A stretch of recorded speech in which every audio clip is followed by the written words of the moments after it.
A brand new clip of Avatar Fire and Ash has been released to some extent, and you can watch it right now if you have Disney+.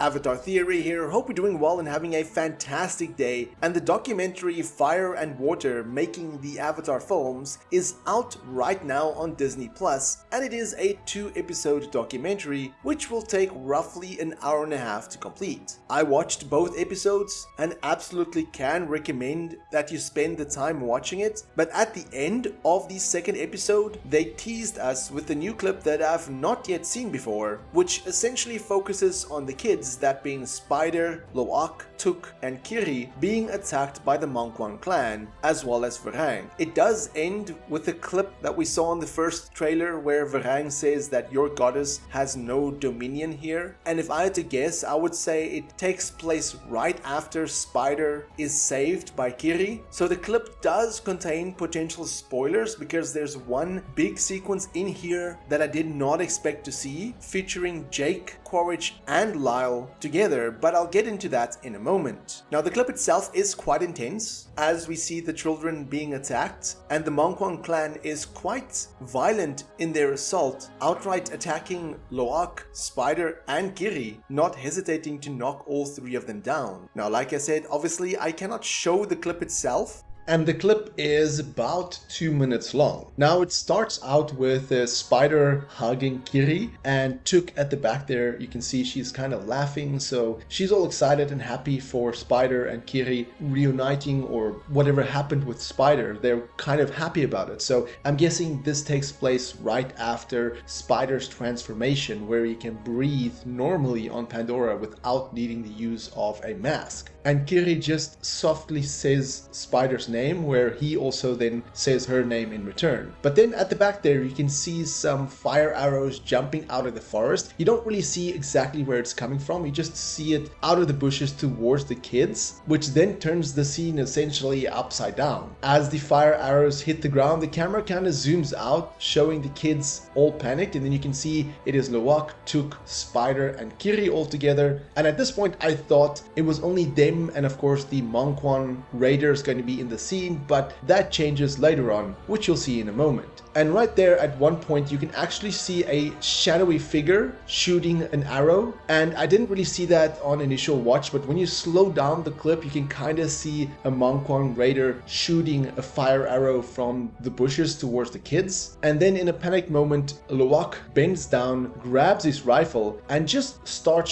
shooting randomly into the bushes. I don't think he saw any raiders, I just think he's just shooting in the direction the arrows are coming from, at least it looks like it. He's just shooting randomly, and then as the scene cuts to more arrows coming from the forest, you can actually see a Mangwan raider on the left side there, kind of blurry, but if you pause the scene you can see one of them, another one of them, but this one doesn't seem to have a fire arrow. I think this is one of them that actually attacks the kids, because he's just standing there not shooting any arrows, and it looks like, if you look at his weapon, it looks like the weapon that he actually uses on the kids. Now as the scene progresses you can see Tuk is panicking, Kiri as well, Lo'ak is just shooting, and Spider is trying to protect Kiri and Tuk. And then Lo'ak turns to the front, again shooting in the direction where the arrows is coming from, and then you can see Spider pulling out his knife, Kiri is also pulling out a knife, and then also Tuk is pulling out a knife, all three of them in defense mode, as then you can start seeing the Mangwan raiders approaching them slowly out of the shadows. But then unfortunately Lo'ak does run out of ammo, and then at that point where he's trying to reload his weapon, you can see one of the Mangwan raiders getting closer, sneaking up behind him, jumping in the air, and then just knocking him to the ground. Quite a harsh knockdown with that weapon, whereas more Mangwan raiders enter the scene, completely surrounding the kids. Of course this knocks Lo'ak's weapon out of his hand, and then the Mangwan raider quickly runs to the weapon, pulling it away from him, where the other one grabs him by his queue, pushing him down, and then you can see Took doing her hiss that she's known for, and the kids still don't really know. You can see they're just looking all around. They don't really know what to do because the Monk One Raiders is starting to appear from every angle, whereas another one comes closer, and as Kiri tries to swing towards him with her knife, she misses, and then he knocks her to the ground as well, with the only two remaining, Spider and Took. And as Spider tries to take a swing as well, he misses, and like with the other kids, he also gets knocked down to the ground. Thankfully though, they don't knock Took down to the ground as well. I think that would have been a bit too much, but she's just easy to kind of like push down. She's small, they just grab her, and she just can't really do anything to them. And then the one Monk One Raider uses his weapon, that staff with the split ends, kind of choking Spider to the ground. And again, at this point, Spider has gone through his transformation, so he doesn't need a mask. And then the Monk One Raider just steps on his arm, kind of forcing his weapon down to the ground, making him unable to use his knife at all. Then as one of the raiders pull Kiri up by her hair, you can see her screaming and crying, of course. And then the big reveal, VARANG steps in the middle. You don't really see where she's coming from. You don't really see her entering from any area. You just see her appearing, making her character kind of more mysterious. And the way she walks is kind of like eerie in a way. You kind of don't really know what to expect from this character. I think she's going to be very unpredictable, unhinged, and I really cannot wait to see more of her on screen. But you can see her eyes are fixed on Spider as some of the raiders are holding him by his hair, most likely because he's breathing without the need of a mask. And then as she gets closer, she's still fixated on Spider, but one of the raiders calls out to her, shouting Sahik, and then as she turns, she sees the raider holding Loak's rifle upside down, kind of giving it to her as a tribute. And then you can see her kind of crawling towards it, like kind of jumping towards it, and her fascination about the weapon is certainly interesting, and it kind of now makes sense why in one of the scenes that was shown in the re-release of Avatar: The Way of Water, where Quaritch offers weapons to VARANG, it kind of now makes sense why he did that, because she seems to be very fascinated by human weapons. She then grabs the weapon, brings it close to her, and it gives us that image which we saw in Empire magazine, where we saw VARANG with the upside down weapon, and I speculated then that this is probably an upside down rifle, so this scene just confirms that, well, it is. And then it cuts to a very, very interesting scene which, like I said, I did not expect to see, and that is Jake, Quaritch and Lyle all together, although you can see that Jake's hands is bound. And also keep in mind that Quaritch is wearing his military outfit in the scene, which I will touch on at the end of this breakdown. Now, as all three of them are sneaking towards the group, you can see that Jake is very confused and surprised about what's happening, but more importantly about Spider not wearing a mask. And immediately Quaritch asks, how is he breathing with no mask? And Jake just says that he cannot even think about that right now and that they need to get in there, obviously to save the kids. But funny enough, if you watch the clip and you look at the Monk One Raider who's holding Spider, he's actually chewing one of the bullets. It looks like a bullet because he's kind of chewing something gold, and I'm guessing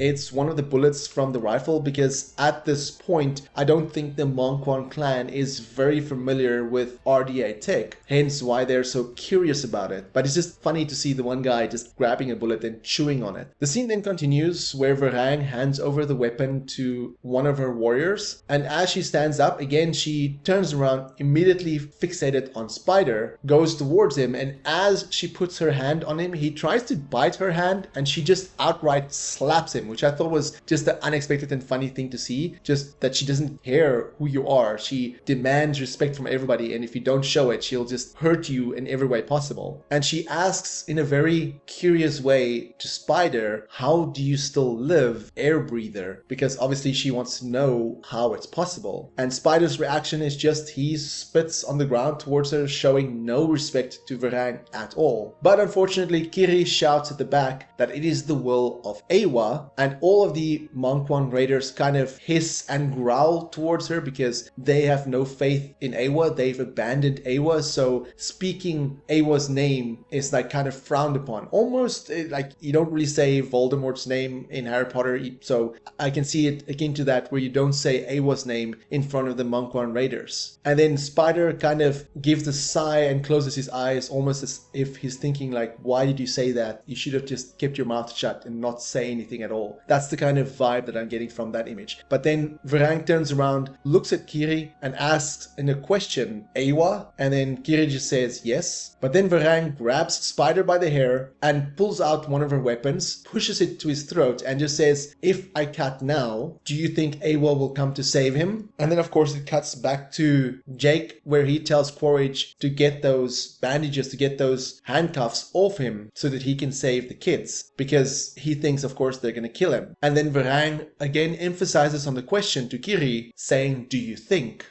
And you hear the Mangwan raiders in the background laughing as she's asking that question. And then Kiri just responds by saying no. Whereas it then goes to the end of the clip, to that scene where Varang tells Kiri, your goddess has no dominion here. So overall, quite an interesting clip. It reveals quite a lot. I mean, it shows how the kids are captured by Varang and the Mangwan raiders. It shows Jake with Lyle and Quaritch, which was surprising to see. Again, I did not expect to see that at all, and it makes me curious on what happens after the scene. I mean, I think, or I theorize, that Quaritch will be the one to get up and go out. He will leave Lyle and Jake behind, because in the second trailer we do see Quaritch in front of Varang with his military gear, and I do think that he makes some sort of plea or some sort of offer not to kill Spider. And this is probably the first time that they met, because here she does Tsahelu with Quaritch, and in the clip of Varang and Quaritch that was shown at one of the screenings of Avatar The Way of Water re-release, we do see Varang grabbing her guru, and Quaritch says that if